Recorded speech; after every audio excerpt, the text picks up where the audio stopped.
ਵਾਹਿਗੁਰੂ ਜੀ ਕਾ ਖਾਲਸਾ, ਵਾਹਿਗੁਰੂ ਜੀ ਕੀ ਫਤਿਹ। ਸਮੂਹ ਸੰਗਤਾਂ ਨੂੰ ਧੰਨ ਧੰਨ ਸ਼੍ਰੀ ਗੁਰੂ ਨਾਨਕ ਸਾਹਿਬ ਜੀ ਦੇ ਪ੍ਰਕਾਸ਼ ਪੁਰਬ ਦੀਆਂ ਲੱਖ ਲੱਖ ਵਧਾਈਆਂ ਹੋਣ। ਸ਼੍ਰੀ ਗੁਰੂ ਨਾਨਕ ਦੇਵ ਜੀ ਦੇ ਪ੍ਰਕਾਸ਼ ਪੁਰਬ ਦੇ ਸੰਬੰਧ ਵਿੱਚ ਅੱਜ ਸਾਡੇ ਨਗਰ ਖਾਪੜਖੇੜੀ ਵਿਖੇ ਨਗਰ ਕੀਰਤਨ ਕੱਢਿਆ ਜਾ ਰਿਹਾ ਆ। ਤੁਹਾਨੂੰ ਉਸ ਨਗਰ ਕੀਰਤਨ ਦੇ ਦਰਸ਼ਨ ਕਰਾਵਾਂਗੇ। ਆਪ ਜੀ ਵੱਧ ਤੋਂ ਵੱਧ ਲਾਈਕ ਕਰਿਓ ਵੀਡੀਓ ਨੂੰ ਤੇ ਜ਼ਰੂਰ ਦੇਖਿਓ ਕਿ ਸਾਡੇ ਪਿੰਡ ਦੇ ਵਿੱਚ ਨਗਰ ਕੀਰਤਨ ਕਿਵੇਂ ਕੱਢਿਆ ਜਾਂਦਾ ਆ।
ਵਾਹਿਗੁਰੂ ਜੀ ਕਾ ਖਾਲਸਾ, ਵਾਹਿਗੁਰੂ ਜੀ ਕੀ ਫਤਿਹ। ਨਗਰ ਕੀਰਤਨ ਵਕਾਈਆਂ ਸਾਰੀਆਂ ਸੰਗਤਾਂ ਦਾ ਗੁਰਵਾਰ ਮਾਇਆ ਪੂਰੀ ਪ੍ਰਬੰਧਕ ਕਮੇਟੀ ਵੱਲੋਂ ਜੀ ਆਇਆਂ ਨੂੰ ਆਖਿਆ ਜਾਂਦਾ। ਗੁਰੂ ਨਾਨਕ ਸਾਹਿਬ ਸੱਚੇ ਪਾਤਸ਼ਾਹ ਜੀ ਦਾ ਅਵਤਾਰ ਦਿਹਾੜਾ ਜੋ ਕਿ ਬੜੀ ਧੂਮਧਾਮ ਦੇ ਨਾਲ ਮੰਗਣ ਵਾਸਤੇ ਬੜੇ ਕਾਮਾਂ ਦੇ ਸਦਨਾਂ ਦੇ ਨਾਲ ਆਉਂਦੇ ਹਨ।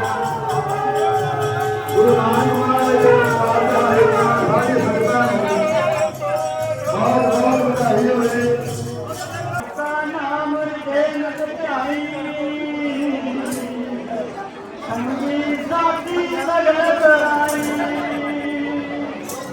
ਗੁਰ ਮੇਰੇ ਸੰਗ ਸਦਾ ਮੰਗੇ ਸਿਮਰ ਸਿਮਰ ਜੀ ਸਦਾ ਸੰਭਾਲੇ। ਉਹ ਵੇਖੋ ਤੱਤੀ ਕਲੀ ਤੇ ਬੈਠਾ ਨਾਦਾ ਨੂੰ ਪਿਆਰਾ ਏ।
मंगल गाए गिरदियां ने फुल बरसाए बढ़िया पे मंगल गाए।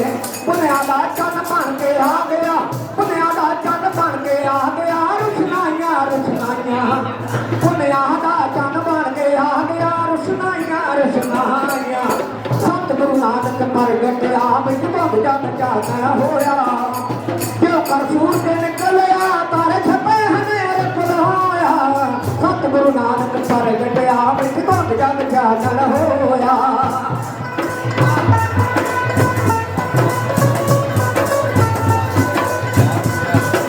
सतगुरु नानक प्रगट आप सारी दुनिया ते होया रचनाइयां। सतगुरु नानक प्रगट आप सारी दुनिया ते होया ਰਚਨਾਈਆਂ ਤਾਈਓ ਤਾਇਆ ਚ ਮਹਾਂਤਰਤਾ ਨੂੰ ਤਾਈਓ ਤਾਇਆ ਚ ਮਹਾਂਤਰਤਾ ਨੂੰ ਲੋਕੀ ਦੇਣ ਵਧਾਈਆਂ ਸਤਿਗੁਰੂ ਨਾਨਕ ਕਰ ਲਿਆ ਸਾਰੀ ਦੁਨੀਆ ਤੇ ਹੋਈਆਂ ਰਚਨਾਈਆਂ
ਕਰਦੇ ਸਨ ਉਹ ਚੁਬਾਰਾ ਮਹਾਰਾਜਾ ਰਣਜੀਤ ਸਿੰਘ ਜੀ ਨੇ ਬਾਅਦ ਉਹਦਾ ਦਾ ਸਥਾਨ ਬਣਾਇਆ ਉਹ ਕੰਗਾ ਕੀਤਾ ਬਾਵਾ ਸਮਾਂ ਲੰਘ ਗਿਆ ਬੰਦਗੀ ਕਰਦਿਆਂ ਨੂੰ ਜਦੋਂ ਮੀਂਹ ਪਿਆ ਇੱਕ ਦਿਨ ਦੋ ਦਿਨ ਤਿੰਨ ਦਿਨ ਉਹ ਕੋਈ ਕਿਰਤੀ ਉਹਨਾਂ ਦੇ ਚੁਬਾਰੇ ਦੇ ਆਣ ਕੇ ਗੱਲਾਂ ਬਾਤਾਂ ਕਰਨ ਲੱਗ ਪਏ ਔਰ ਪਰਮੇਸ਼ਰ ਨੂੰ ਲਾਭੇ ਦੇਣ ਲੱਗ ਪਏ ਉਹਨਾਂ ਦਾ ਕੰਮ ਕੀ ਸੀ ਜਿੱਦਾਂ ਹੈ ਟੂ ਮੌਤ ਉਹ ਦਿਹਾੜੀ ਕਮਾਉਣੀ ਹੈ ਤੇ ਉਹ ਕੁਝ ਉਹਨਾਂ ਨੇ ਖਾਣਾ ਉਹ ਬਾਹਰ ਅੰਦਰ ਭਗਤੀ ਬੰਦਗੀ ਕਰਦੇ ਸਨ ਆਪਣੇ ਸਾਥੀ ਵੀ ਸਨ ਸੰਗੀ ਵੀ ਸਨ ਉਹ ਬਾਹਰ ਬਾਣੇ ਵਿੱਚ ਗੱਲਾਂ ਕਰਨ ਲੋਕੀ ਕਹਿੰਦੇ ਉਹ ਪਰਮੇਸ਼ਰ ਬੜਾ ਦਿਆਲੂ ਹੈ ਪਰਮੇਸ਼ਰ ਬੜਾ ਬੇਅੰਤ ਹੈ ਪਰ ਇਹ ਤਾਂ ਮਾਰ ਕੇ ਹੀ ਹਟੂਗਾ ਸਰ ਇਹ ਤਾਂ ਸਾਨੂੰ ਖਤਮ ਕਰਕੇ ਰੱਖੂ 3-4 ਦਿਨ ਹੋ ਗਏ ਆ ਮੀਂਹ ਪਈ ਜਾਂਦਾ ਬੱਚੇ ਭੁੱਖੇ ਆ ਉਹ ਕਮਾਉਣੇ ਆ ਉਹ ਹੀ ਖਾਂਦੇ ਆ ਅੰਦਰੋਂ ਸੁਣਿਆ ਭਗਤ ਜੀ ਨੇ ਆਖਣ ਲੱਗੇ ਕੀ ਗੱਲ ਹੈ ਆਪਣੀ ਦੱਸੀ ਵਿਖਿਆ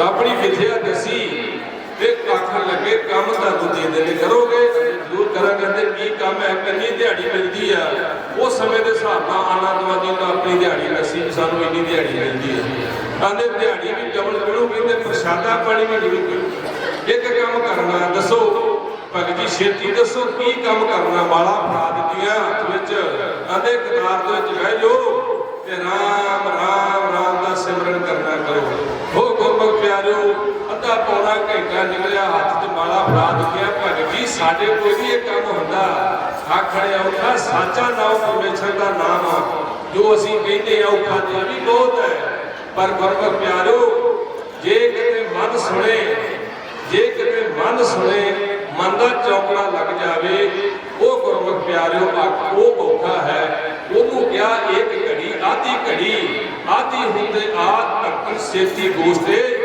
ਜੋ ਕੀਤੇ ਸੋ ਲਾਭ ਖਾਲਸਾ ਗੁਰੂ ਨਾਨਕ ਸਭ ਨੂੰ ਕਰਕੇ ਆ ਜੰਗਲ ਚੱਲ ਕੇ ਹੋਆ ਜੋ ਕਰ ਸੋ ਨਿਕਲਿਆ ਕਾਲਾ ਸਭ ਆਪਣੇ ਪੜਵਾ ਐਸੇ ਦੀਨ ਯਾਰ ਸਤਿਗੁਰੂ ਸ੍ਰੀ ਗੁਰੂ ਨਾਨਕ ਦੇਵ ਸਾਹਿਬ ਜੀ ਦਾ ਆਪ ਸੰਤਾਨ ਪ੍ਰਕਾਸ਼ ਦਿਹਾੜਾ ਬਣਾ ਕੇ ਸਤਿਗੁਰਾਂ ਦੀਆਂ ਖੁਸ਼ੀਆਂ ਪ੍ਰਾਪਤ ਕਰ ਰਹੇ ਹੋ ਅਮਰਪੁਰ ਤੋਂ ਲੈ ਕੇ ਬਾਬਾ ਜੀਵਨ ਸਿੰਘ ਜੀ ਗੁਰਦੁਆਰੇ ਸਾਹਿਬ ਤੋਂ ਪ੍ਰਬੰਧਕ ਜਾਣੀਆਂ ਰੂਪੀਆਂ ਸੰਗਤਾਂ ਦਾ ਮਹੱਲੀ ਸਾਰੇ ਨਗਰ ਦੀਆਂ ਸੰਗਤਾਂ ਰਲ ਕੇ ਗੁਰੂ ਗ੍ਰੰਥ ਸਾਹਿਬ ਦੀ ਛਵੀ ਛਾਇਆ ਹੈ ਕੰਨਾਂ ਪਿਆਰੇ ਰਹਿਮਾਏ ਹੈ ਗੁਰੂ ਦੀਆਂ ਸੰਗਤਾਂ ਦੇ ਸਹਿਯੋਗ ਦੇ ਨਾਲ ਇਹ ਮਹਾਨ ਵਿਸ਼ਾਲ ਨਗਰ ਕੀਰਤਨ ਆਰੰਭ ਹੋਇਆ ਗੁਰਦੁਆਰਾ ਸਾਹਿਬ ਸੰਗਤਾਂ ਨੇ ਦਰਸ਼ਨ ਕੀਤੇ ਗੁਰੂ ਦੀਆਂ ਖੁਸ਼ੀਆਂ ਪ੍ਰਾਪਤ ਕੀਤੀਆਂ ਕਿਉਂਕਿ ਚਰਨ ਨਹੀਂ ਕਰ ਸਕਦੇ ਗੁਰੂ ਕੇ ਚਰਨਾਂ ਵਿੱਚ ਆਪਣੇ ਨਮਸਕਾਰ ਕਰਦੇ ਵੱਡੇ ਭਾਗ ਪੈਸੇ ਕੋਟ ਮੁਰਾਦ ਮਿਟੇ ਹਰ ਸੇਵਾ ਜਿਨ੍ਹਾਂ ਨੇ ਸੇਵਾ ਕੀਤੀ ਹੈ ਢਾਡੂ ਦੀ ਕਿਸੇ ਕੰਮ ਨੇ ਨਹੀਂ ਗੁਰੂ ਸਾਹਿਬ ਸੱਚੇ ਪਾਤਸ਼ਾਹ ਨੂੰ ਕਿਰਪਾ ਕਰਨਗੇ ਕਿਉਂਕਿ ਮੇਰਾ ਸੱਚੇ ਪਾਤਸ਼ਾਹ ਨੇ ਮਿਹਰ ਕੀਤੀ ਹੈ ਕਿਉਂਕਿ ਜਵਾਬ ਦਾ ਪ੍ਰੇਮ ਖੇਲਣ ਦਾ ਚਾਅ ਸਿਰ ਦਾ ਪਤੀ ਬਲੀ ਵਿਖਾੜ ਮਾਰ ਦਾ ਤਰੀਕਾ ਸਰ ਦੇ ਕਾਮ ਦੀ ਜੇ ਕਿਤਾ ਮਾ ਪੈਣਾ ਸੱਚੇ ਪਾਤਸ਼ਾਹ ਦਾ ਗੁਰੂ ਮਨਾਇਆ ਦਾ ਬਹੁਤ ਬਹੁਤ ਵਧਾਈਆਂ ਹੋ ਸਮੂਹ ਸੰਤਾਂ ਨੂੰ ਜੀ ਆਇਆ ਕਲਪਨਾ ਉਹ ਮਹੱਲੇ ਦੇ ਸੇ ਸੰਤਾਂ ਨੂੰ ਕਿਹਾ ਜਾਂਦਾ ਹੈ ਕਿਉਂਕਿ ਸਾਧ ਸੰਗਤ ਜੀ ਬੜੇ ਛੋਟੇ ਤੌਰ ਪਰ ਤੁਹਾਨੂੰ ਨਾਮ ਸਾਹਿਬ ਦੇ ਗੁਰੂ ਨਾਮ ਵਾਸਤੇ ਤਿਆਰੀਆਂ ਕੀਤੀਆਂ ਬੜੀ ਖੁਸ਼ੀ ਹੋਈ ਹੈ ਪ੍ਰਤਾਪ ਸਿੰਘ ਗਿਆਨੀ ਜੀ ਉਹਨਾਂ ਕਿਹਾ ਕਿ ਬੱਚੇ ਦੇ ਸਾਡੇ ਦੇ 160 ਪੌੜੀਆਂ ਜਾਪ ਸਾਹਿਬ ਦੀ ਕੀਤੀ ਬੜੀ ਖੁਸ਼ੀ ਹੁੰਦੀ ਹੈ ਜਵਾਨ ਬੱਚਿਆਂ ਨੂੰ ਆਪਣੇ ਨੂੰ ਪ੍ਰੇਰਿਤ ਕਰਦੇ ਕਿ ਮਹਾਰਾਜ ਦੀ ਕਿਰਪਾ ਸੱਚੇ ਪਾਤਸ਼ਾਹ ਕੋਈ ਪੜ੍ਹੇ ਗਿਆਨੀ ਮਹਿੰਦਰ ਸਿੰਘ ਜੀ ਹੁੰਦੇ ਸੀ ਦਾਸ ਗੁਰਦੁਆਰਾ ਸੀ ਇੰਨਾ ਸਤਿਕਾਰ ਕਰਦੇ ਸੀ ਜਦੋਂ ਮੈਂ ਆਉਣਾ ਕਹਿਣਾ ਮੇਰੇ ਸਿਰ ਤੇ ਹੱਥ ਰੱਖਦੇ ਤੇ ਮੈਂ ਤਾਂ ਦਿੰਦਾ ਇੰਨੇ ਗਿਆਨੀ ਹੋਣਗੇ ਆਪਾਂ ਉੱਪਰ ਦੇਖ ਕੇ ਬਰਾਬਰ ਆ ਕੀਤਾ ਬਹੁਤ ਕੀਤਾ ਪਰ ਗੁਰੂ ਕੀ ਬਾਣੀ ਦੇ ਨਾਲ ਕਹਿੰਦੇ ਜੇ ਹਜ਼ੂਰ ਸਾਹਿਬ ਜਾਣਾ ਤੇ ਕਥਾ ਕਰਨ ਦੇ ਕਮਰੇ ਆਪੇ ਮਿਲ ਜਾਣ ਗੁਰੂ की बाणी में हमारे सच्चे पातशाह बाणी गुरु है बाणी बिच बाणी अमृत मसाले गुरबाणी कहे से मन पक्का को सारे ऐसे दिए दिया सतगुरु जिन्होंने कृपा करके महाराज साहब जी ने अपने ते मेहर की है अपना जीवन बख्शे जे आप जिथे अपने गुरुपुरब मनाते हैं साथ संगत साडा फर्ज भी बनता है गुरु का वचन मनना सारा रसूल पर दस्तार से अपना वेख्या तो केवाईसी का ठीक है शब्द पढ़ते हो कलगे वाले दर्शन करने गुरु के खालसा जी महाराज सच्चे पातशाह जी ने सब एक रेडी रहा सोई सिद्ध मेरा वो साहब ने उसका किया कितनी बड़ी दात है आप बाड़े के बढ़ना बाड़े मैंने खालसा मेरा रूप है खास खालसा मैं हम खतरम नवाज पहला क्या जाता प्रेम करना चाहो सिर तक गली गली मिले सिर कली का धरना पैदा जहाँ जाके गुरु की सिक्खी प्राप्त होती है गुरु की सिक्खी में चलिया जाता सतगुरु साहिब श्री गुरु ग्रंथ साहिब महाराज जी के चरणों च सभाईमान गुरु की संगत गज के फतेह बुलाओ। वाहिगुरु जी का खालसा वाहिगुरु जी की फतेह। सुनी पुकार कतार प्रभ गुर नानक जग माहे पठाया कल काती राजे कसाई धर्म पंथ कर उडरिया। भाई गुरदास जी ने नक्शा खिंचिया कि गुरु नानक पातशाह को धरती ते आउणा क्यों पिया। मैं पिछली स्टेज ते बेनती की सी बाकी धार्मिक रैपर आए ते चले गए गुरु नानक पातशाह आए ते मुड़ के गए नहीं इत्थे रहे आ साडे कोल। अज भी शब्द गुरु ग्रंथ साहिब महाराज दे अंदर सतगुरु गुरु नानक पातशाह बैठे हुए हैं। आउणा क्यों पिया एक नक्शा खिंचिया कहते कल काती राजे कसाई धर्म पंथ कर उडरिया कूड़ अमावस सच चंद्रमा दिसे नाही कह चढ़िया कल आई कुत्ते मुंही खाज हुआ मुर्दार गुसाई राजे पाप कमाउंदे उल्टी बाड़ खेत क्यों खाई परजा बंदी ज्ञान बिन कूड़ कुस्त मुखों का लाई चेले साज बजाए दे नचन गुरु बहुत बिद भाई। ते अगली पातशाह की गल भाई गुरदास जी ने कारण दस्या कहते काजी होए रिश्वती वड्डी लैके हक गवाई इस्त्री पुरख दाम हित भावे आवे कथाऊ जाई वरत्या पाप सबस जग माही। फिर गुरु नानक पातशाह को इस धरती के उत्ते आउणा पिया। ਜਿਹੜੀ ਗੱਲ ਮੈਂ ਕਹਿਣੀ ਇੱਕ ਮਿੰਟ ਵਿੱਚ ਮੈਂ ਕਹਿ ਕੇ ਸਮਾਪਤੀ ਕਰਨੀ ਕਿਉਂਕਿ ਬੁਲਾਰੇ ਬਹੁਤ ਤੇ ਕਦੇ ਅਸੀਂ ਮਹੀਨਾ ਵਾਂਗੂ ਬੈਠੇ ਸਾਂ ਤੇ ਜਥੇਦਾਰ ਬਲਬੀਰ ਸਿੰਘ ਉਹਨਾਂ ਨੇ ਸਾਡਾ ਨਾਮ ਰੱਖਿਆ ਹੁੰਦਾ ਸੀ ਮਿੰਨੀ ਜਥਾ ਕਿਉਂਕਿ ਪਹਿਲਾਂ ਸਾਡੇ ਦਾਦਾ ਜੀ ਨੇ ਬੋਲਣਾ ਫਿਰ ਸਾਡੇ ਡੈਡੀ ਹੋਣਾ ਬੋਲਣਾ ਫਿਰ ਐਂਡ ਤੇ ਸਾਡੀ ਵਾਰੀ ਆਉਣੀ ਤੇ ਯਾਦ ਆਉਂਦੀ ਜਥੇਦਾਰ ਬਲਬੀਰ ਸਿੰਘ ਉਹਨਾਂ ਦੇ ਸਿਰ ਤੇ ਹੱਥ ਲਾ ਕੇ ਕਹਿਣਾ ਮਿੰਨੀ ਜਥਾ ਆ ਗਿਆ ਅਸੀਂ ਅੱਗੇ ਵੱਧ ਕੇ ਮਾਰਾਂ ਲਾਉਣੀਆਂ ਬਾਕੀ ਉਹਨਾਂ ਦੀ ਆਸ਼ੀਰਵਾਦਾਂ ਚ ਮਾਰਾਂ ਲਾਉਣੀਆਂ। ਚਲੋ ਮੈਂ ਇੱਕ ਮਿੰਟ ਦੀ ਗੱਲ ਕਰਾਂ। ਅਸੀਂ ਇੱਕ ਗੱਲ ਕਹੀ ਕਿ ਗੁਰੂ ਨਾਨਕ ਦੇਵ ਪਾਤਸ਼ਾਹ ਨੇ ਦੁਨੀਆ ਨੂੰ ਸੱਚ ਦਾ ਮਾਰਗ ਦਿਖਾਇਆ। ਜਿੱਥੇ ਗੁਰੂ ਨਾਨਕ ਦੇ ਸ਼ਬਦ ਦੇ ਅੱਗੇ ਕੋਈ ਨਹੀਂ ਟਿਕਿਆ ਉੱਥੇ ਗੁਰੂ ਨਾਨਕ ਪਾਤਸ਼ਾਹ ਸ਼ਸਤਰਧਾਰੀ ਵੀ ਨੇ। ਅਸੀਂ ਇਸ ਗੱਲ ਤੋਂ ਨਹੀਂ ਭੱਜ ਸਕਦੇ ਕਿ ਗੁਰੂ ਨਾਨਕ ਦੇ ਕੋਲ ਸ਼ਸਤਰ ਕੋਈ ਨਹੀਂ ਹੈਗਾ। ਅਸੀਂ ਕਈ ਵਾਰੀ ਕਹਿ ਦਿੰਦੇ ਆ ਬਿਨਾਂ ਸ਼ਸਤਰਾਂ ਤੋਂ ਗੁਰੂ ਨਾਨਕ ਕਰੇ ਨਹੀਂ। ਆਹ ਬਿਲਕੁਲ ਭਾਰਤ ਦੇ ਇੱਕ ਨੁੱਕਰ ਦੇ ਉੱਤੇ ਇੱਕ ਸਟੇਟ ਆ ਉਹਦਾ ਨਾਮ ਆ ਅਸਾਮ। ਅਸਾਮ ਦੇ ਵਿੱਚ ਇੱਕ ਸ਼ਹਿਰ ਪੈਂਦਾ ਵਾ ਧੰਨਪੁਰ। ਜਦੋਂ ਗੁਰੂ ਨਾਨਕ ਪਾਤਸ਼ਾਹ ਅਸਾਮ ਗਏ ਉਦੋਂ ਅਸਾਮ ਦਾ ਨਾਮ ਸੀ ਕਾਮਰੂਪ ਤੇ ਕਾਮਰੂਪ ਸ਼ਹਿਰ ਦੇ ਅੰਦਰ ਉਸ ਵਕਤ ਨੂਰ ਸ਼ਾਹ ਨਾਂ ਦੀ ਇੱਕ ਔਰਤ ਦਾ ਰਾਜ ਸੀ ਜਿਹੜੀ ਜਾਦੂਗਰੀ ਦੇ ਵਿੱਚ ਬਹੁਤ ਮਾਹਿਰ ਸੀ। ਉਹ ਇੰਨੀ ਜਾਦੂਗਰੀ ਦੇ ਵਿੱਚ ਮਾਹਿਰ ਸੀ ਕਿ ਉਹ ਬੰਦੇ ਨੂੰ ਜਾਨਵਰ ਤੇ ਜਾਨਵਰ ਨੂੰ ਬੰਦਾ ਵੀ ਬਣਾ ਸਕਦੀ ਸੀ। ਜਦੋਂ ਨੂਰ ਸ਼ਾਹ ਦਾ ਸਾਹਮਣਾ ਧੰਨ ਗੁਰੂ ਨਾਨਕ ਪਾਤਸ਼ਾਹ ਦੇ ਨਾਲ ਹੋਇਆ ਤੇ ਗੁਰੂ ਨਾਨਕ ਪਾਤਸ਼ਾਹ ਨੇ ਆਖਿਆ ਕਿਹੜੇ ਕੰਮਾਂ ਦੇ ਵਿੱਚ ਤੂੰ ਪਈ ਹੈ। ਤੂੰ ਲੋਕਾਂ ਨੂੰ ਸਿੱਧੇ ਰਸਤੇ ਪਾ ਕੇ ਲੋਕਾਂ ਨੂੰ ਕਰਾਮਾਤਾਂ ਵਿਖਾ ਕੇ ਜਾਦੂ ਟੂਣੇ ਵਿਖਾ ਕੇ ਲੋਕਾਂ ਦੀ ਜ਼ਿੰਦਗੀ ਨੂੰ ਤਬਾਹ ਕਰ ਰਹੀ ਹੈ। ਕਹਿੰਦੇ ਨੇ ਨੂਰ ਸ਼ਾਹ ਧੰਨ ਗੁਰੂ ਨਾਨਕ ਪਾਤਸ਼ਾਹ ਦੇ ਚਰਨਾਂ ਦੇ ਉੱਤੇ ਡਿੱਗੀ ਤੇ ਜਦੋਂ ਪਾਤਸ਼ਾਹ ਤੁਰਨ ਲੱਗੇ ਤੇ ਉਹਨੇ ਮਹਾਰਾਜ ਦੇ ਕੋਲੋਂ ਇੱਕ ਨਿਸ਼ਾਨੀ ਮੰਗੀ। ਮਹਾਰਾਜ ਸ਼ਸਤਰਧਾਰੀ ਨੇ, ਉਹਨੇ ਨਿਸ਼ਾਨੀ ਮੰਗੀ। ਮਹਾਰਾਜ ਜਾਣ ਲੱਗੇ ਜੇ ਕੋਈ ਯਾਦਗਾਰ ਦੇ ਦਿਓ ਅਸੀਂ ਇੱਥੇ ਰੱਖਾਂਗੇ। ਅੱਜ ਵੀ ਅਸਾਮ ਦੇ ਵਿੱਚ ਧੰਨਪੁਰ ਸ਼ਹਿਰ ਦੇ ਅੰਦਰ ਗੁਰੂ ਨਾਨਕ ਪਾਤਸ਼ਾਹ ਨੇ ਜਾਣ ਲੱਗਿਆ ਉਹਨੂੰ ਇੱਕ ਬਰਸ਼ਾ ਦਿੱਤਾ ਸੀ ਤੇ ਅੱਜ ਵੀ ਉੱਥੇ ਗੁਰਦੁਆਰਾ ਬਰਸ਼ਾ ਸਾਹਿਬ ਬਣਿਆ ਹੈ, ਜਿਹੜਾ ਇਹ ਗੱਲ ਸਾਬਤ ਕਰਦਾ ਕਿ ਗੁਰੂ ਨਾਨਕ ਪਾਤਸ਼ਾਹ ਸ਼ਸਤਰਧਾਰੀ ਹੋ ਕੇ ਦੁਨੀਆ ਨੂੰ ਸੋਧਣ ਵਾਸਤੇ ਤੁਰੇ ਸੀ, ਸ਼ਸਤਰਧਾਰੀ ਹੋ ਕੇ। ਸੋ ਬਹੁਤ ਸਾਰੇ ਵਿਚਾਰ ਸਤਿਕਾਰਯੋਗ ਬਾਬਾ ਮੇਵਾ ਸਿੰਘ ਜੀ ਉਹਨਾਂ ਨੇ ਰੱਖੇ ਨੇ। ਗੱਲ ਬੜੀ ਵੱਡੀ ਹੈ, ਗੱਲ ਬੜੀ ਗਹਿਰਾਈ ਵਾਲੀ ਹੈ। ਬਾਬਾ ਕੁਲਦੀਪ ਸਿੰਘ ਉਹਨਾਂ ਨੇ ਉਸ ਗੱਲ ਦੀ ਪ੍ਰੋੜਤਾ ਵੀ ਕੀਤੀ ਹੈ। ਅਵਰ ਉਪਦੇਸੈ ਆਪ ਨਾ ਕਰੇ। ਸਟੇਜ ਦੇ ਉੱਤੇ ਕਹਿ ਦੇਣਾ ਬੜਾ ਸੌਖਾ ਜੀ, ਸੱਚ ਬੋਲੋ, ਨਿੰਦਿਆ ਨਾ ਕਰੋ, ਚੁਗਲੀ ਨਾ ਕਰੋ, ਝੂਠ ਨਾ ਬੋਲੋ। ਤੇ ਜਦੋਂ ਸਟੇਜ ਤੇ ਖਲੋਤੇ ਬੰਦੇ ਨੂੰ ਇਹ ਚੀਜ਼ਾਂ ਕਰਨੀਆਂ ਪੈ ਜਾਣ, ਉਧਰੋਂ ਸਾਰਿਆਂ ਤੇ ਪਾਣੀ ਫੇਰ ਦਿੰਦਾ, ਕਹਿੰਦਾ ਨਹੀਂ ਭਾਈ ਮਿੱਟੀ ਦਾ ਮਸਲਾ।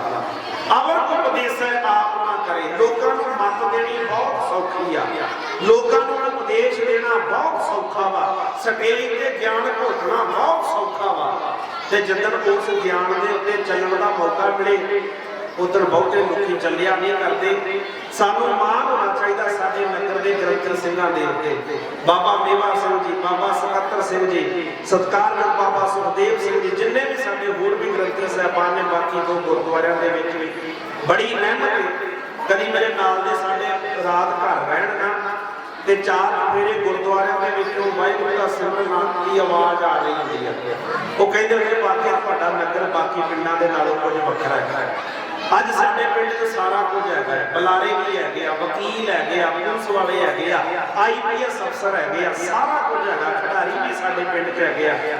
ਪਰ ਜਿਹੜੀ ਸਭ ਤੋਂ ਵੱਡੀ ਮਾਰ ਬੜੇ ਤਰੀਕੇ ਦੇ ਨਾਲ ਸਾਨੂੰ ਵੱਡੀ ਆ, ਉਹ ਨਸ਼ਿਆਂ ਦੀ ਮਾਰ ਜਿਹੜੀ ਸਰਪੰਚ ਸਾਹਿਬ ਨੇ ਗੱਲ ਕੀਤੀ ਆ। ਇੱਕ ਪੀੜ੍ਹੀ ਸਾਡੀ 84 ਤੋਂ ਲੈ ਕੇ 95 ਤੱਕ ਨਕਲੀ ਮੁਕਾਬਲਿਆਂ ਨੇ ਖਾਧੀ। ਘਰਾਂ 'ਚ ਮਾਵਾਂ ਦੇ ਪੁੱਤ ਠਾ ਕੇ ਮਾਰੇ ਗਏ, ਰੋਈ ਦੇ ਪੁਲਾਂ ਤੇ ਲਿਆ ਕੇ ਮੁੰਡੇ ਮਾਰੇ ਗਏ। ਇੱਕ ਪੀੜ੍ਹੀ ਪੂਰੀ ਖਾ ਲਈ। ਇੱਕ ਪੀੜ੍ਹੀ ਸਾਡੀ ਜਹਾਜ਼ਾਂ ਤੇ ਚੜ੍ਹ ਕੇ ਕੈਨੇਡਾ ਅਮਰੀਕਾ ਨੂੰ ਘੱਲ ਦਿੱਤੀ ਗਈ। ਕੀ ਇੱਥੇ ਕੰਮ ਨਹੀਂ ਸੀ ਹੈਗਾ? ਇੱਥੇ ਸਾਰਾ ਕੁਝ ਸੀ। ਪਰ ਇਹਨਾਂ ਲੋਕਾਂ ਨੇ ਅੱਜ ਚੰਗੀ ਕਰੀਬ ਸਾਰੀ ਜਹਾਜ਼ਾਂ ਨੂੰ ਚੜ੍ਹ ਕੇ ਬਾਹਰ ਚਲੀ ਗਈ ਹੈ। ਇੱਥੇ ਤੇ ਮੇਰੇ ਵਰਗੇ ਰਹਿ ਚਲੇ ਆ, ਜਿਨ੍ਹਾਂ ਨੇ ਨਾ ਕੁਝ ਕਰਨਾ ਤੇ ਨਾ ਕੋਈ ਸਮਾਜ ਨੂੰ ਦੇਣ ਦੇਣੀ ਹੈ।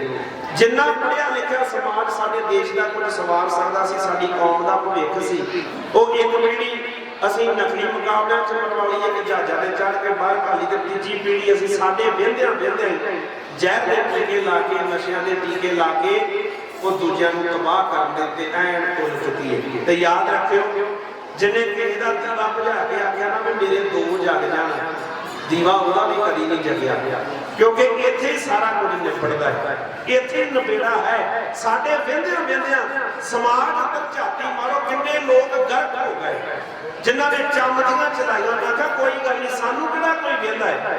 ਕਹਿੰਦੇ ਰੱਬ ਦੀ ਲਾਠੀ ਦੇ ਵਿੱਚ ਆਵਾਜ਼ ਕੋਈ ਨਹੀਂ ਹੈਗੀ, ਪਰ ਜਦੋਂ ਵੱਜਦੀ ਆ ਨਾ ਬੜੀ ਟਿਕਾਣੇ ਤੇ ਵੱਜਦੀ ਆ। ਪਰਮਾਤਮਾ ਨਾਂ ਦੇ ਡਾਂਟ ਮਾਰਦਾ, ਸੋਟੀ ਮਾਰਦਾ, ਜਦੋਂ ਮਾਰਦਾ ਬੰਦੇ ਦੀ ਅਕਲ ਮਾਰਦਾ। ਤੇ ਅਕਲ ਜਿਨ੍ਹਾਂ ਦੀ ਮਰ ਜਾਂਦੀ ਹੈ ਉਹ ਇਹੋ ਜਿਹੇ ਕਰਮ ਕਰਦੇ ਆ। ਸੋ ਚਾਹੀਦਾ ਹੈਗਾ ਸੰਜੀਦਾ ਹੋਣਾ। ਤੇ ਮੈਂ ਇੱਕ ਗੱਲ ਕਹਿੰਦਾ, ਮੈਂ ਸਮਾਪਤੀ ਕਰਨ ਲੱਗਾ, ਸਟੇਜ ਸੈਕਟਰੀ ਸਾਹਿਬ ਆ ਜਾਣ। ਇੱਕ ਗੱਲ ਮੈਂ ਕਹਿਣ ਲੱਗਾ ਕਿ ਜਿਹੜੇ ਤੇ ਲਾਹੌਰ ਲੰਘ ਗਏ ਤੇ ਮੁੜਦੇ ਨਹੀਂ ਹੋਣਾ। ਔਖਾ ਹੋ ਗਿਆ ਭਾਈ, ਜਿਹਨੂੰ ਕਹੋਗੇ ਤੁਸੀਂ, ਜਿਹਨੂੰ ਕਹੋਗੇ ਪੱਗ ਪਿਆਰੀ ਆ, ਮੈਨੂੰ ਵੀ ਪੱਗ ਪਿਆਰੀ ਆ, ਮੈਂ ਸਿੱਧਾ ਕਿਸੇ ਨੂੰ ਕਹਾਂ ਉੱਥੇ ਚਪੇੜ ਮਾਰ ਕੇ ਪੱਗ ਲਾ ਦੇ, ਮੇਰੇ ਪੱਲੇ ਕੀ ਰਹੂਗਾ।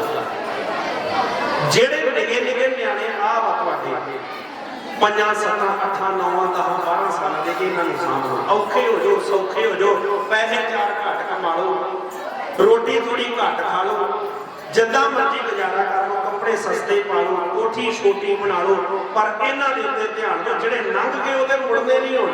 ਉਹਦੇ ਔਖਾ ਹੋ ਗਿਆ, ਉਹਦੇ ਮਾਵਾਂ ਵੀ ਰੋਂਦੀਆਂ, ਭੈਣਾਂ ਵੀ ਰੋਂਦੀਆਂ, ਬੱਚੇ ਵੀ ਰੋਂਦੇ ਆ।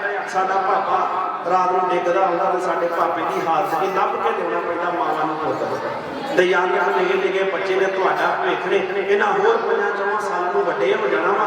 ਤੇ ਜਦੋਂ ਤੁਸੀਂ ਇਹਨਾਂ ਨੂੰ ਸਾਂਭਿਆ ਹੋਊਗਾ ਨਾ, ਫਿਰ ਤੁਸੀਂ ਮਾਣ ਕਰਿਆ ਕਰੋਗੇ। ਜ਼ਿੰਮੇਵਾਰੀ ਦੋਵਾਂ ਦੀ ਆ, ਮਾਂ ਦੀ ਤੇ ਬਾਪ ਦੀ, ਦੋਵਾਂ ਦੀ। ਕਿਸੇ ਸ਼੍ਰੋਮਣੀ ਕਮੇਟੀ ਨੇ ਤੁਹਾਡੇ ਘਰ ਆ ਕੇ ਤੁਹਾਡੇ ਨਿਆਣੇ ਦੇ ਸਾਹਮਣੇ, ਮੈਂ ਢਾਡੀ ਆ, ਮੈਂ ਸਾਲ ਬਾਅਦ 2 ਦੀਵਾਨ ਲਾਉਂਗਾ, ਮੈਂ ਕੀ ਕਰ ਸਕਦਾ। ਸਭ ਤੋਂ ਵੱਡਾ ਟੀਚਰ ਮਾਂ-ਬਾਪ ਆ। ਮਾਂ-ਬਾਪ ਤੋਂ ਵੱਡਾ ਟੀਚਰ ਕੋਈ ਨਹੀਂ। ਜੋ ਕੁਝ ਸਿੱਖਣਾ ਮਾਂ ਦੇ ਕੋਲੋਂ ਸਿੱਖਿਆ, ਬਾਪ ਦੇ ਕੋਲੋਂ ਸਿੱਖਿਆ। ਮਾਂ ਸੁਖਮਣੀ ਪੜ੍ਹਦੀ ਰਹਿ ਗਈ, ਪਿਓ ਨੇ ਸ਼ਾਮ ਨੂੰ ਐਡੀ ਬੋਤਲ ਰੱਖੀ ਆ ਲਿਆ ਕੇ ਉਹਦੀ ਸੁਖਮਣੀ ਪੜ੍ਹੀ ਕੀ ਆਖੂਗੀ। ਨਿਆਣਿਆਂ ਨੇ ਤਾਂ ਪਿਓ ਨੂੰ ਵੇਖਿਆ ਨਾ ਪਾਪਾ ਨਹੀਂ ਕਰਨ ਡਿਆ ਸਾਡਾ। ਇਸ ਕਰਕੇ ਦੋਵਾਂ ਨੂੰ ਬਰਾਬਰ ਦਾ ਸੁਧਰਨਾ ਪਊਗਾ, ਦੋਵਾਂ ਨੂੰ ਬਰਾਬਰ ਦੀ ਜ਼ਿੰਮੇਵਾਰੀ ਸਾਂਭਣੀ ਪਊਗੀ। ਆ ਨਿੱਕੇ ਨਿੱਕੇ ਨਿਆਣੇ ਹੋਰ 2-4 ਸਾਲਾਂ ਨੂੰ ਜਵਾਨ ਹੋ ਜਾਣੇ, ਤੁਹਾਡੇ ਮੋਢਿਆਂ ਤੋਂ ਕੰਮ ਜਾਣੇ ਆ। ਇਹ ਬੱਚੇ ਹੋਣਗੇ ਤੇ ਅਸੀਂ ਕਹਾਂਗੇ ਵੀ ਇੱਕ ਪੀੜ੍ਹੀ ਆਪਣੇ ਜ਼ੋਰ ਨਾਲ ਅਸੀਂ ਬਚਾਣੀ ਆ। ਸੋ ਧੰਨਵਾਦ ਪ੍ਰਬੰਧਕ ਜਨਾਂ ਦਾ, ਧੰਨਵਾਦ ਸਤਿਕਾਰਯੋਗ ਗੁਰੂ ਗ੍ਰੰਥ ਸਾਹਿਬ ਪਾਤਸ਼ਾਹ ਜੀ ਦਾ, ਧੰਨਵਾਦ ਸ੍ਰੀ ਸਕੱਤਰ ਸਾਹਿਬਾਨ ਦਾ ਸਮਾਂ ਦੇ ਕੇ ਨਵਾਜਿਆ। ਜੋ ਮੇਰੇ ਦਿਲ ਦੇ ਗੱਲਾਂ ਸੀ ਬਾਬਾ ਮੇਵਾ ਸਿੰਘ ਜੀ ਉਹਨਾਂ ਦੀ ਗੱਲ ਚੋਂ ਗੱਲ ਆਈ ਜਾਂ ਭਾਈ ਹਰਬੀਰ ਸਿੰਘ ਜੀ ਦੀ ਗੱਲ ਚੋਂ ਗੱਲ ਇਹਨਾਂ ਤੁਹਾਡੇ ਨਾਲ ਸਾਂਝੀ ਕੀਤੀ ਆ। ਸੋ ਇਹ ਚੀਜ਼ਾਂ ਤਾਂ ਹੋਣੀਆਂ ਨੇ ਜੇ ਅਸੀਂ ਗੁਰੂ ਗ੍ਰੰਥ ਸਾਹਿਬ ਦੇ ਨਾਲ ਜੁੜੇ ਹੋਵਾਂਗੇ। ਜੇ ਆਪ ਉਹਨਾਂ ਦੀਆਂ ਕਬਰਾਂ ਤੇ ਜਾ ਕੇ ਢੁਕਾਂਗੇ ਜਿੱਥੇ ਸ਼ਰਾਬ ਚੜ੍ਹਨ ਲਈ ਹੈ, ਜਿੱਥੇ ਆਮ ਪ੍ਰਸ਼ਾਦ ਹੀ ਇੱਦਾਂ ਦੇ ਪਿੰਡ ਜਗ੍ਹਾ ਸਾਡੇ ਵੀ ਬਥੇਰੀਆਂ ਆ ਗਈਆਂ, ਕਰੀਏ ਹੁਣ ਕਿਹਨੂੰ ਆਖੀਏ, ਇੱਕ ਮਸਲਾ ਹੀ ਰੋਟੀ ਦਾ ਬਣ ਗਿਆ। ਸੋ ਗੁਰੂ ਗ੍ਰੰਥ ਸਾਹਿਬ ਪਾਤਸ਼ਾਹ ਦੇ ਲੜ ਲੱਗੀਏ, ਬਾਣੀ ਨੂੰ ਆਪਣੀ ਜ਼ਿੰਦਗੀ 'ਚ ਲਿਆਈਏ ਤੇ ਜਿਹੜੇ ਬੱਚੇ ਘਰਾਂ 'ਚ ਇਤਿਹਾਸ ਸੁਣਨਗੇ ਮਾਂ-ਬਾਪ ਦੇ ਕੋਲੋਂ ਉਹ ਕਦੀ ਪਿੱਛੇ ਰਾਹ ਨਹੀਂ ਪੈਣਗੇ। ਸੋ ਭੁੱਲਾਂ ਚੁੱਕਾਂ ਦੀ ਮੁਆਫੀ। ਵਾਹਿਗੁਰੂ ਜੀ ਕਾ ਖਾਲਸਾ, ਵਾਹਿਗੁਰੂ ਜੀ ਕੀ ਫਤਿਹ। ਨਾਮ ਤੇਰੇ ਦੀ, ਨਾਮ ਤੇਰੇ ਦੀ ਨਾਨਕਾ, ਨਾਮ ਤੁਮਾਰੀ ਚੜੀ ਰਹੇ। ਨਾਮ ਤੇਰੇ ਦੀ ਨਾਨਕਾ, ਨਾਮ ਤੁਮਾਰੀ ਚੜੀ ਰਹੇ। ਨਾਮ ਤੇਰੇ ਦੀ, ਨਾਮ ਤੇਰੇ ਦੀ ਨਾਨਕਾ, ਨਾਮ ਤੁਮਾਰੀ ਚੜੀ ਰਹੇ। ਸਭ ਨੂੰ ਦੇਨੇ ਤੂੰ ਮਾਲਿਕਾ, ਸਭ ਨੂੰ ਦੇਨੇ ਤੂੰ ਮਾਲਿਕਾ, ਮੇਰੀ ਪੂਰੀ ਕਰ ਦੇ ਲੋੜ। ਤੇਰੇ ਹੱਥ ਵਿੱਚ ਡੋਰ ਨਾਨਕਾ, ਤੇਰੇ ਹੱਥ ਵਿੱਚ ਡੋਰ, ਤੇਰੇ ਹੱਥ ਵਿੱਚ ਡੋਰ ਨਾਨਕਾ, ਤੇਰੇ ਹੱਥ ਵਿੱਚ ਡੋਰ। ਤੂੰ ਸਭ ਨਾਲੋਂ ਦੇਨੇ ਨਾਨਕਾ, ਸਭ ਨਾਲੋਂ ਦੇਨੇ, ਸਭ ਨਾਲੋਂ ਦੇਨੇ ਨਾਨਕਾ, ਪੂਰੀ ਕਰ ਦੇ ਲੋੜ ਨਾਨਕਾ, ਪੂਰੀ ਕਰ ਦੇ ਲੋੜ। ਤੇਰੇ ਹੱਥ ਵਿੱਚ ਡੋਰ ਨਾਨਕਾ, ਤੇਰੇ ਹੱਥ ਵਿੱਚ ਡੋਰ ਨਾਨਕਾ, ਤੇਰੇ ਹੱਥ ਵਿੱਚ ਡੋਰ। ਭੁੱਖੇ ਢਿੱਡ ਤੂੰ ਸੌਣ ਨਹੀਂ ਦਿੰਦਾ, ਭੁੱਖੇ ਢਿੱਡ ਤੂੰ ਸੌਣ ਨਹੀਂ ਦਿੰਦਾ, ਮੈਂ ਕਰਾਂ ਤੇਰੀ ਵਡਿਆਈ। ਸਭ ਨੂੰ ਭੋਜਨ ਰਜਵਾ ਦਿੰਦਾ, ਕੀੜੇ ਕੀੜੀਆਂ ਖਾਈ। ਭੁੱਖੇ ਢਿੱਡ ਤੂੰ ਸੌਣ ਨਹੀਂ ਦਿੰਦਾ, ਮੈਂ ਕਰਾਂ ਤੇਰੀ ਵਡਿਆਈ। ਸਭ ਨੂੰ ਭੋਜਨ ਰਜਵਾ ਦਿੰਦਾ, ਕੀੜੇ ਕੀੜੀਆਂ ਖਾਈ। ਦੇ ਦੇ ਸਹਾਰਿਆਂ ਨੂੰ ਸਹਾਰਾ, ਦੇ ਦੇ ਸਹਾਰਿਆਂ ਨੂੰ ਸਹਾਰਾ, ਤੂੰ ਪੂਰੀ ਕਰ ਦੇ ਲੋੜ ਨਾਨਕਾ, ਆਸ ਦੀਆਂ।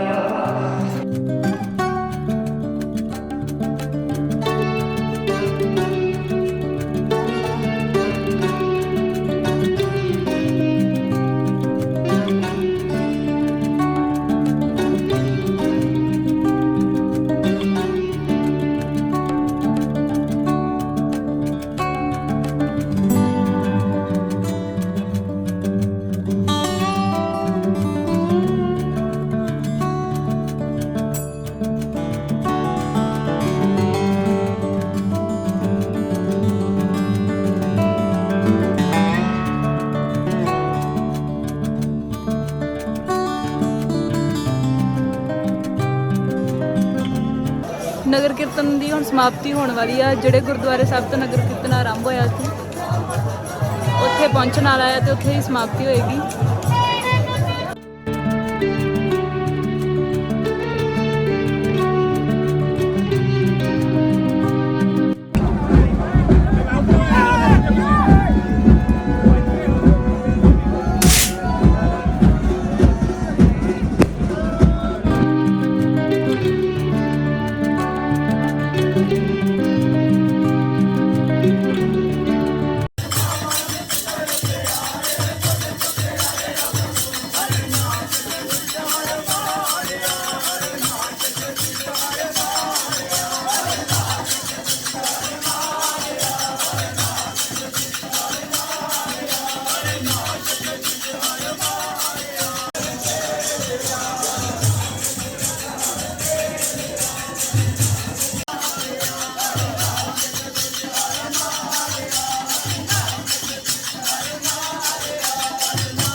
ਆਜੋ ਆਜੋ ਤੁਸੀਂ ਵੀ ਆਜੋ।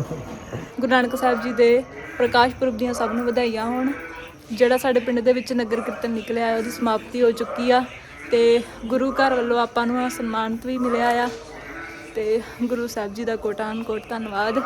ਆਪਾਂ ਵੀ ਗੁਰੂ ਸਾਹਿਬ ਜੀ ਦੇ ਦੱਸੇ ਹੋਏ ਮਾਰਗ ਤੇ ਚੱਲੀਏ, ਉਹਨਾਂ ਤੋਂ ਸੇਧ ਪ੍ਰਾਪਤ ਕਰਕੇ ਸਿੱਖੀ ਵਾਲਾ ਜੀਵਨ ਧਾਰਨ ਕਰੀਏ। ਇਹ ਸਾਡਾ ਫਸਟ ਬਲੌਗ ਸੀ, ਪਤਾ ਨਹੀਂ ਕਿਵੇਂ ਦਾ ਬਣਿਆ ਆ, ਤੁਸੀਂ ਜ਼ਰੂਰ ਦੱਸਿਓ ਕਿਵੇਂ ਦਾ ਲੱਗਿਆ ਸਾਡੇ ਪਿੰਡ ਦਾ ਨਗਰ ਕੀਰਤਨ।